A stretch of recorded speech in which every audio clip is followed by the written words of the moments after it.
Welcome to Building My Legacy podcast. This podcast is designed for leaders and entrepreneurs who want to leave a legacy and will provide strategies that focus upon key elements for legacy creation, determining your desired impact and its benefit, increasing your legacy's reach by engaging key stakeholders, planning, prioritizing, and executing.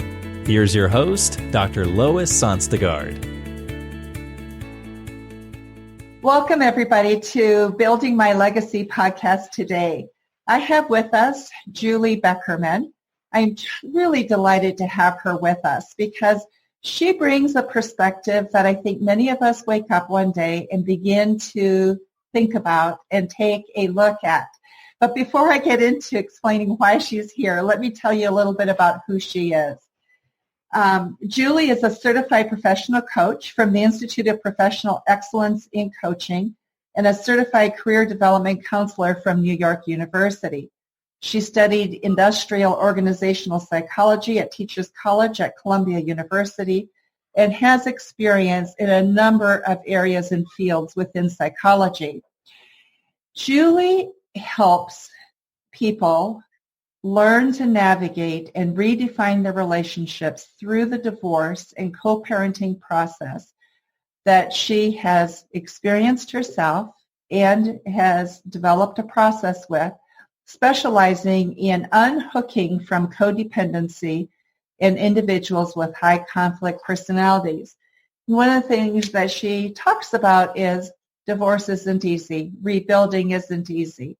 And I think many of us, as we go about building our careers, developing our leadership spheres and our influence, we're so busy, we're so challenged, so overwhelmed sometimes. We wake up one day and we go, what happened to these relationships?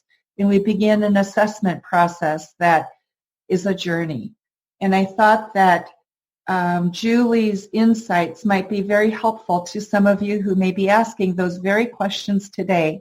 So Julie, if you would just share with us your experience, what brought you to where you came, so our audience gets to know a little bit about you and who you are.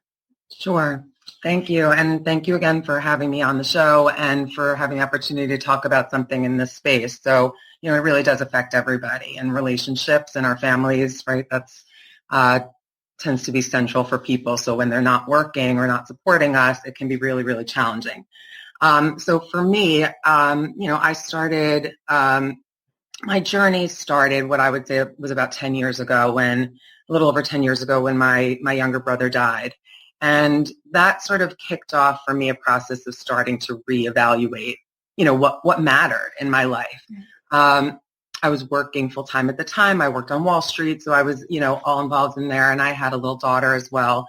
And following that, things got very challenging for me as well. I had some trouble with addiction and drugs and an eating disorder, and I was going through all of those things, which also led me, fortunately or unfortunately, coming through that and sort of out of it to reevaluate myself and my life and what it was all for. I had worked really hard to get through a lot of things, as many people do, right? We invest a lot of ourselves, and then it's like, well, what do I have now? And what do I want to do with all that? And so that was really, for me, the process. And I was, making a lot of changes in myself and then looking around at my relationships and seeing, like, where was I going to go from here? And that was really difficult to do. And so I ended up, with my husband at the time, we were trying, and it just was, again, in that evaluation of, like, this isn't working. This isn't really serving me. This isn't the kind of mom I want to be. This isn't the kind of person I want to be. And that was a difficult decision to come to, and things sort of led from there. And then I was, going through the divorce process, and things change again. I was in my mid-30s, and now I'm, kind of starting over, trying to, again, reestablish a new relationship with a co-parent and a now ex, helping my daughter and my family go through that new change, and then rebuilding my own life and my own career. And so that was sort of what led me to merge the two together, and how I came to this point of doing what I'm doing now, and a little bit of my story. So when you started developing that new relationship with your ex and looking at co-parenting, for you, what was the structure? What were some of the things that you looked at? What were questions, things that helped you, questions you wished you might have asked that would have helped you get through that process perhaps better, or structures that you found that really helped you navigate it? So one of the biggest things that I think serves anybody in any situation through any transition was identifying judgment. And so through that process, anytime you're going through some sort of change and you're about to, upheave something, there's always thoughts about it and ideas and opinions and what are people maybe going to think, or right, other people's judgments, our own judgments, and our own judgments and other people's judgments are always going to be there and can always create a block and a reason to not move forward. And so being able to recognize, okay, I'm bringing some kind of judgment around what's going to happen to my daughter, right? Divorce is bad for the kids, or, we don't want to put our kids through that.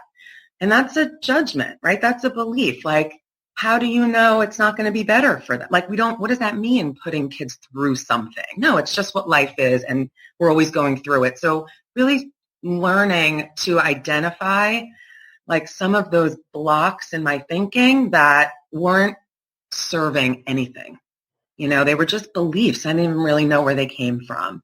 And one of the reasons it's so powerful, I think, for example, when you're also going through divorce or co-parenting and there's conflict, right? There's a lot of words being exchanged, and it can be very impactful. It's a really emotional process, and understanding what's coming through as a judgment versus what's fact is something that I think is extraordinarily helpful and continues to help me through every relationship I have.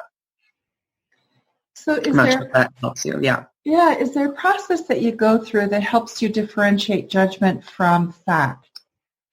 Yeah, so I think that it starts with judgment words, right? And picking up, so it's not necessarily identifying all the judgment words that are out there, but what we do is we look at the situations that are causing some kind of trigger or distress in us that aren't working.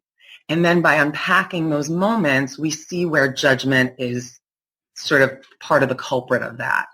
And the way you would identify judgment versus fact is like, what can you see, right? So can you observe and describe something versus a judgment? Anything that has an opinion attached to it would be a judgment. It's good, it's bad, it's right, it's wrong, it's what you should do, you shouldn't do it. Those are all going to be judgments, and figuring out, where those judgments are coming from can help you move forward. Right. So as you sort through that, what are some of the biggest challenges that you really have? To me, part of what that says is there's a time reflection that is essential to make that happen. Mm-hmm. But for you, what was the biggest challenge of arriving at that? Because that's a big shift to begin to separate. So if we're going to stick kind of on the judgment topic, I think judgment is a word we hear a lot. It's it's kind of a buzzword, no judgment zone. But judgment is something that we need, but it doesn't always serve us. So I think that the challenge of it is starting to create an understanding of what it looks like in your life and then applying it. Because I can sort of work through and start to remove judgment from one area of my life, let's say in my divorce process. But I may still carry judgment around something involving my parenting with my child. So I think that what the hardest challenge, or what I think people struggle with, is this idea like you're never there. It's just a process of unwrapping and opening up as much judgment as possible, because that opens up our options. And whenever we're struggling, we want to change things, or we're looking at, relationships and we feel torn or conflicted, we want to open up as many options as possible. and then to be able to, take a step forward with more information. So the judgment thing is, I think, is not a destination, it's a journey. Yes. In all ways. And as you go through any of these processes, you kind of open up that, you start to see so many more areas that it shows up. So I'm hearing you say judgment is a huge element in terms of being able to look at the issues that you're navigating through. Mm-hmm. What else are some of the big issues or challenges that you might have to address? I would say some emotional. Or you should address. Now that's a judgment. Yeah. See, it's not that hard to catch, right? You start to pick up on the words and like all of a sudden you're like, I said a bad word. I think one of the other biggest challenges for people is emotional overwhelm, right? It's like the thought, just thought of not, the conversation, right? So let's say you're not even divorced yet or you're thinking, the thought of that conversation can like send people into major escalation because we're not dealing with just a conversation. It's a conversation that and if you are in the middle of it, it's overwhelming because every part of your life is kind of getting, sorted out and it hits all of the important areas of your life, divorce, your kids, family, where you live, your money, everything. And so that's going to have a lot of emotional overwhelm. And then your kids are going to respond to that. So there's going to be emotional overwhelm from them going through it. And of course, your ex or your spouse is going to have their reactions as well. And that's a very big challenge for people to navigate because not only do you have to deal with your own emotions, but you've got all this other overwhelm kind of bleeding into your space. And so what I do help a lot of people with is navigating those boundaries. How do you allow for that? Because overwhelm is just going to be part of the process, but you still want to be able to move forward with it. And how do you help your kids through their overwhelm? Because how many people stay together for the kids? Because a lot of it, whether it serves them or not, because, they don't want to impact their kids or make things worse. But, how you address your kids is a really, really big deal in this moment, in this transition.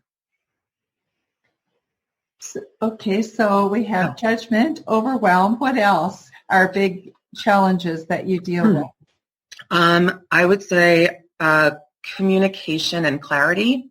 So when you're dealing with anyone in a high conflict, and if you're in business, you deal with high conflict people all the time. We're talking bully behaviors, really controlling. So, this can show up anywhere. In this particular environment, I think one of the biggest challenges too is getting very clear on, again, separating like what's opinion, what's fact, and pulling out what actually needs to be dealt with. There's so much coming at you when you're dealing with divorce, when you're dealing with co-parenting. It's like all this information coming at you, and it's all brand new. It's not a process, most people have been through before. And so getting clear on like what you need to put energy towards and what you don't, especially in high conflict or dealing with a bully or, personality, because you're getting email after email after email after email or text message, and it can be 10, 15 paragraphs of, language that's abusive in nature. And you're reading it because there could be something about your kid in that email. And so how do you kind of dice it up and navigate the emotions that come with somebody who is, saying mean things, right? So, Julie, I want to move to cohabiting or co-parenting a little bit also, but before I do that, I want to just make sure, are there other big challenges that we should talk about before we move into co-parenting? I think the challenges when it comes to divorce are all around co-parenting. I don't want to say that. I think making the decision and going through it is always going to be challenging, but with divorce, if there's no kids involved, the relationship is over. It's pretty clean in that sense, even though there might be emotional connection. But when you have a child, the reason co-parenting is so such a big topic is because that relationship can never end. It never goes away, right? So you're dealing, and especially if you didn't have that healthy or it wasn't a balanced or productive relationship when you were married, it's rare that it becomes better in the divorce process. And now you have to work, together for the sake of your kids. And that right there is the challenge. So part of, I'm guessing, what would make it more successful is being able to structure what you would like co-parenting to look like, right? But that requires a certain amount of being able to get past emotion. Yes. I think, again, it's about separating the emotion and recognizing which pockets things belong. So I actually have two areas that I focus on with clients. And one is how to write and respond effectively to messages, written messages. Because in co-parenting, and especially high conflict and divorce, not only do you want your documentation, but you don't really want to be, going in back and forth in person as much. So a lot of things are happening in the written page. And what you write and how you respond matters. And a lot of it doesn't.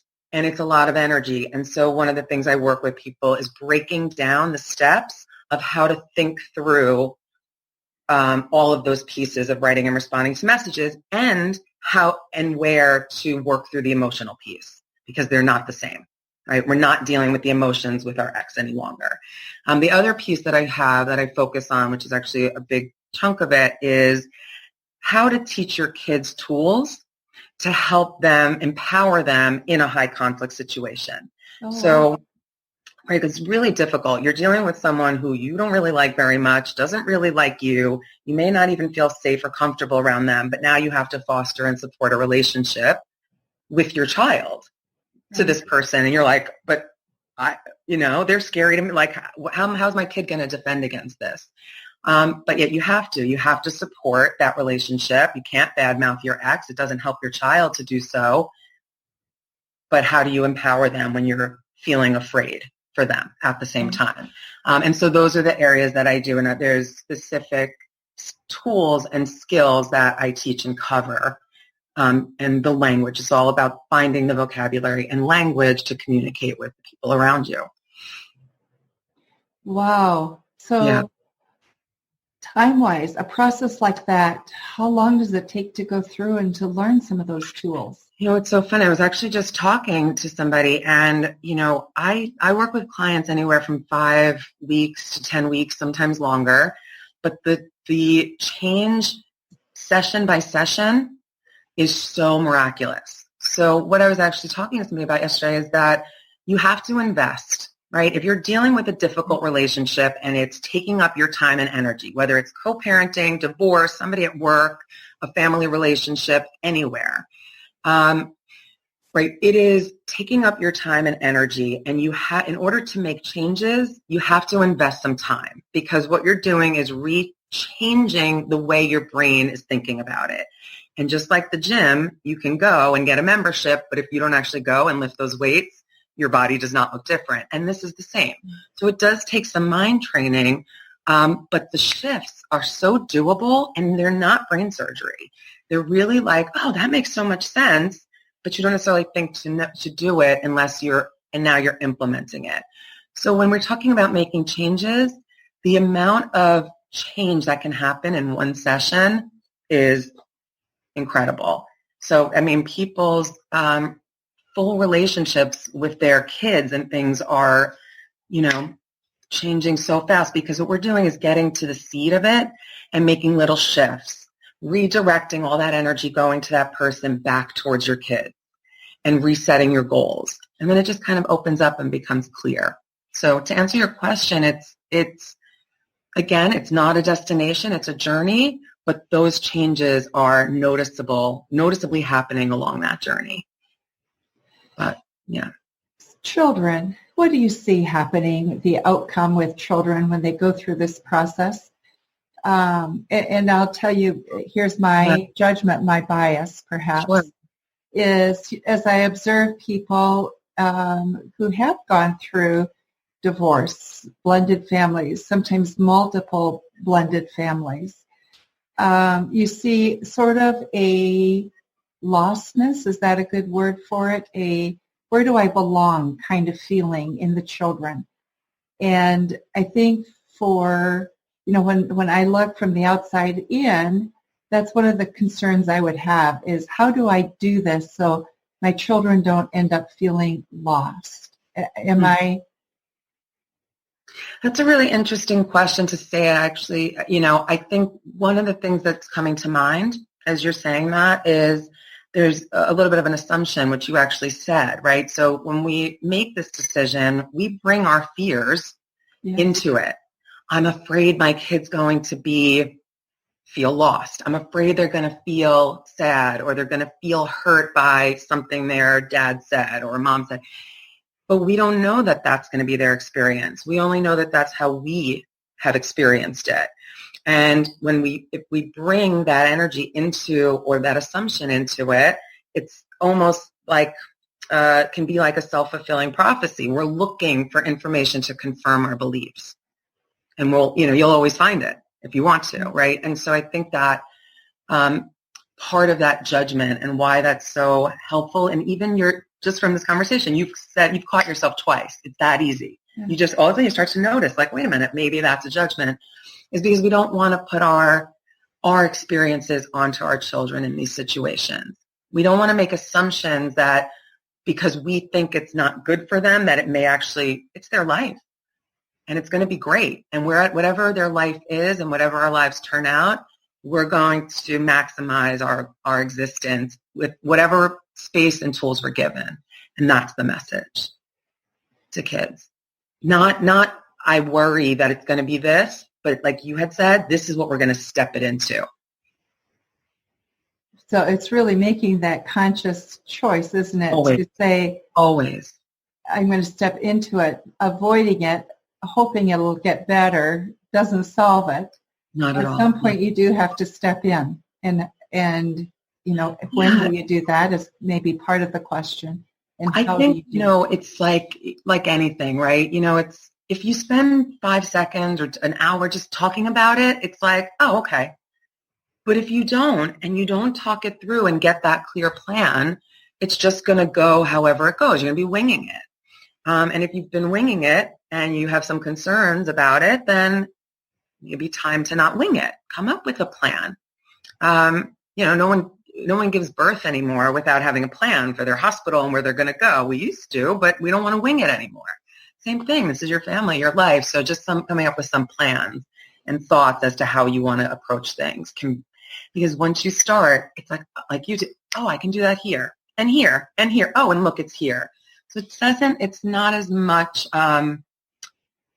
labor or work as we think. Well, it is, and it isn't. It is, and it is, right, like always. I think one of the things we're not prepared for enough in relationships, and I think we see it in the workplace as well, is we have a assumption. You go through school, you learn how to play together, you play outside, you do those things as you grow and develop, and so we make an assumption relationships happen. Right. And as you and I work with people, we realize relationships don't happen. We put things into them that either make them better or not as good. But we're making those conscious or unconscious choices of what we're putting in. And then there's a result that emerges because of that. And I think the same is true with parenting, whether it's in a co-parenting or in a parenting when you're husband and wife, or two adults taking care of a child. You're really looking at how am I going to do this, developing a plan to do it in a thoughtful way instead of letting it just happen. Yeah. And I think we let it happen first, then we step back and say, oh, we better have a plan. I don't know. I think you're right. And I think one of the things and reason I think coaching has been building is because it helps people focus on the parts of life that are so important, but we don't actually look at. Like how do we deal with parenting or co-parenting or divorce? Like not the divorce itself. We get lawyers and everyone kind of knows to do that. But like, what does that actually look like when you're implementing it? Not just what the laws are. And I think coaching, I think, is one of those things that helps us start to look at those spaces in between life as we're living it, and Yeah. We need to continue to build connections, don't we? We can't, it's not just severed. You're in a new chapter of connections. Like, look, you're going through this. This is what's happening. You're either going to go through a divorce, you're going through a divorce. This is your kid's experience. Like, why it's making, sort of empowering yourself through the life that you have. This is where it's going. Maybe you didn't want it. Maybe you want your ex to be different. Maybe you wish your ex was nicer or easier and all that. But if they're not, and that's what it is, okay, then we want to open that lens of judgment, widen it up to find where the openings are to move forward. Because, one of the things that I really help people with is like getting out of that victim mentality that like, this is what your life is and you just have to live it and wait until your kids are 18 and out of the house and then you don't have to deal with it anymore. But like, I wasn't going to go that road. This is my parenting time, my child's childhood. And I want to embrace that and feel, connected to it. I don't want to be wishing it away or miserable because, finding that way of navigating, some pretty rocky terrain without stepping on any landmines, or knowing how to deal with it if I do, so that I can have the life I want regardless of the external circumstances. And that's really what this boils down to. What do you want it to look like, and how do we deal with whatever the road bumps are around that are getting in the way, including an ex, So, Julie, if I wake up one day and I say, wow, is this really going in the direction I want? What are some big questions I should be asking myself that would help me to know what direction to go in? You mean like if before you're divorced, figuring out whether you want to get divorced? Or be divorced, or even I'm thinking you may be divorced and dealing with co-parenting issues, but maybe haven't really thought that through in terms of what that roadmap should look like. What are there big questions that come to you that people should be thinking and asking themselves? It's sort of like a checklist, perhaps, my wellness checklist. Is there such a thing that you should go through in your head? So there's two pieces, right? So there's the decision-making around the legalities of the relationship. So there's a million checklists out there, and I would absolutely encourage anybody to look at, articles around thinking financially, not emotionally through divorce, and they'll give you all these checklists of how you want to kind of run through, checking your bank account, things like that. And that all deals with sort of the legalities that come with the contract of marriage and what happens when you need to break that contract of marriage. Mm-hmm.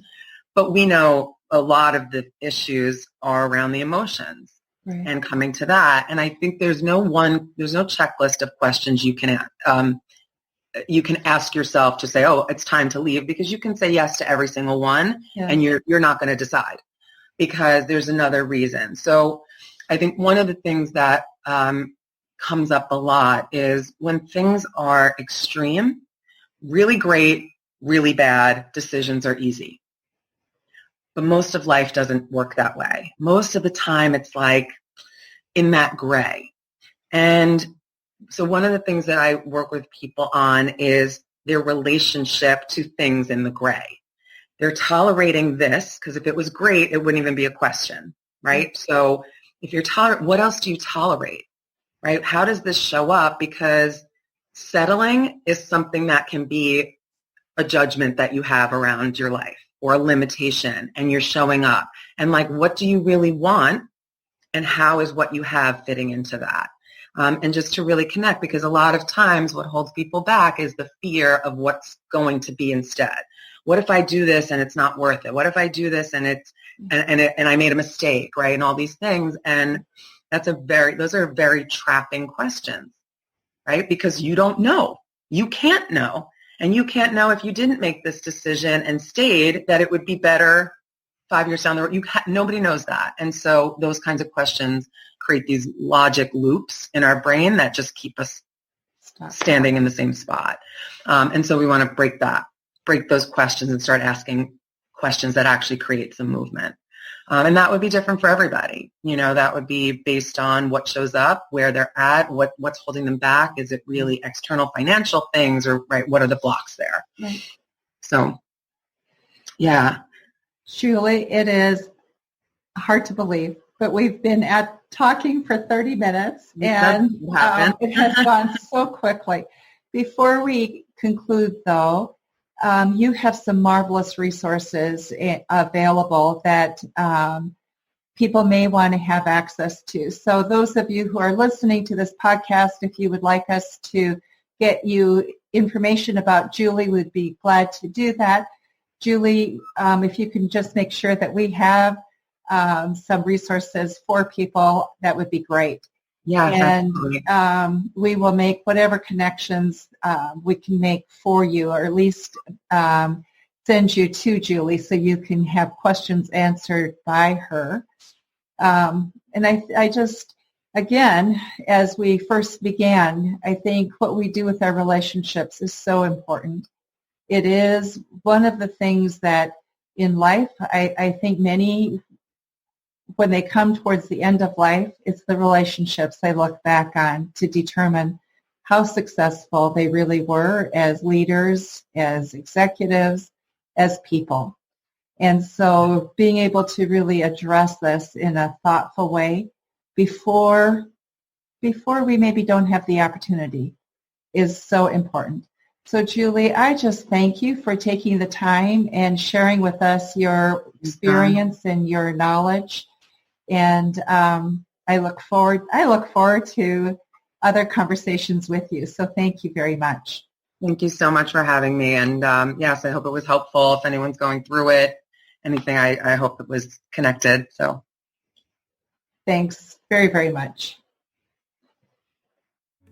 You've been listening to Building My Legacy podcast with Dr. Lois Sonstegard. To book your appointment with Dr. Sonstegard, visit www.buildtomorrow.com.